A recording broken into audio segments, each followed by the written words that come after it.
April's US-China decoupling trade could be coming back as the same script is playing out again. In this video, I'm going to explain why and review one stock that's going to benefit from this development. So China has escalated its trade tension with U.S. by imposing additional export control on additional rare earth minerals, targeting minerals crucial for high-tech and defense industry. So on October 9th, 2025, Beijing dramatically expanded its rare earth export restriction, adding 5 more heavy rare earth minerals to its controlled list. So heavy rare earth minerals are harder to secure or source compared to light rare earth minerals, and they are crucial for military and advanced technology applications. So according to the export control, any product containing more than 0.1% Chinese sourced rare earth content will now require a special export license from China, even if the product is made by a foreign company. So in another word, China is effectively extending its oversight to any export items with even trace amount of Chinese rare earth. Beijing framed these measures as safeguarding national security and legitimate defense actions, especially after U.S. had been ramping up export control on advanced semiconductors and chip-making machines to China around the same time. So as a response, Donald Trump announced that the U.S. will be imposing a 100% tariff on all Chinese import starting November 1st. So about 3 weeks from now. So Beijing condemned the 100% tariff plan as a double standard, stating it does not want a trade war, but it's not afraid to fight. So pretty much preparing to retaliate. As a result, the U.S. stock sold off sharply on the news. It's one of the worst days since April of 2025, since trade war 1.0 or decoupling 1.0. S&P 500 plunged about 2.7% on Friday, wiping out the entire weekly gain. For VIX on top, VIX spiked meaningfully as traders were scrambling for protection. Right? Market strategist Tom Lee from Fundstrat pointed out that VIX jump on Friday is the 51st largest ever in US history, pretty much a top 1% movement, jumping from 16.2 to 21.6. It's a sign showing how fearful investors has become on Friday, because when there is a surge in the fear index, it indicates a heavy demand for the hedging or put options. So Tom Lee actually views this volatility spike as a contrarian positive in his news. When the fear jumps to extreme levels like this, the odds of market being higher in a week later improve significantly. But I think it's still very important to note it's only at 21.6, right? So compared to the April level, it's still very low, because in April it reached around 60. For many market participants, the situation feels like a deja vu, because a similar panic happened in April 2025 when Trump announced the so-called universal baseline tariff. China immediately retaliated, and the two sides went back and forth, escalating until U.S. tariff reached 145% and Chinese tariff reached 125%, essentially decoupled. So that's what we call the decoupling 1.0. So this 1.0 sparked a massive fear in the market. Over $5 trillion in U.S. market value were wiped out in just 2 trading days. It's shown in this chart over here. That's the April here, and you can see these two candles, right? $5 trillion were wiped out on those two candles.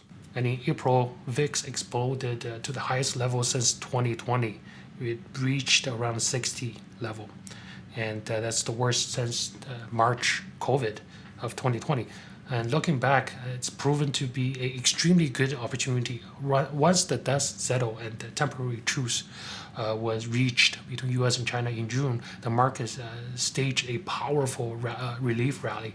S&P 500 climbed roughly 36% from the April lows to the recent level. So fast forward today, the investors are asking if what's happening today, right now, is a decoupling 2.0, and it's going to present itself as another buying opportunity.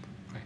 So I personally think right now the VIX level is still sort of low, but at the same time, this could very well be the beginning of a bigger fear spike.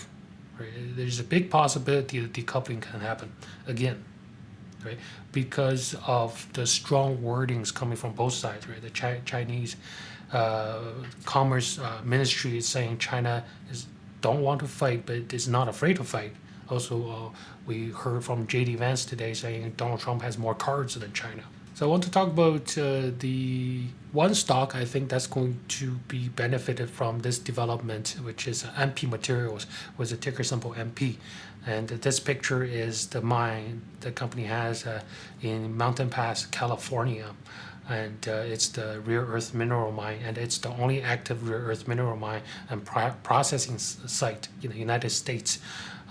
So one aspect of the development is how it's going to boost the non-Chinese rare earth mineral mining and processing company like NP Materials, on the hope that U.S. They will benefit from the Chinese export curbs, because investors are hoping that the government, or they're betting that the government will be forced for national security reasons to secure its own rare earth supply, meaning they will have to likely to continue to fund or support companies like NP Materials. And NP Materials climbed over 8% on the news on Friday. So if you look at this chart, that's NP Materials year-to-date 2025, it's up 378%. And this jump here was when Department of Defense became the largest shareholder of the company, did a whole bunch of investment. Okay, so even though it's up over 300% year to date, I believe there is still more to come in the future. So China's export control has largely focused on heavy rare earth minerals. The 5 elements that China just added to the export control lists are also considered heavy rare earth. So heavy rare earth minerals are used are harder to get. And often more critical than the for the defense technology, and it's harder to get than the light rare earth mineral. So NP Materials' current operations are focused on light rare earth, not heavy rare earth. The Mountain Pass mine primarily produces NdPr, which are light rare earth elements used to make powerful permanent magnets for applications such as EV motors and wind turbines and electronics. NP Materials' current processing facilities, including the new magnet factory that's being built, are all geared towards light rare earth minerals, but that's a problem, right? They don't produce heavy rare earth minerals that China just targeted. In fact, U.S. At present has almost zero domestic production of heavy rare earth mineral. It's an area dominated by China today. So this reveals a gap in the U.S. supply chain. If China is clamping down on heavy rare earth mineral, the U.S. and its allies will need to scramble to develop their own source or alternatives for those minerals, right, which are vital for military applications. So as part of its recent deal with Pentagon, NP Materials announced plan to add heavy rare earth separation capability at its Mountain Pass site. The Department of Defense provided a dedicated $150 million loan to help NP Materials out on developing this capability.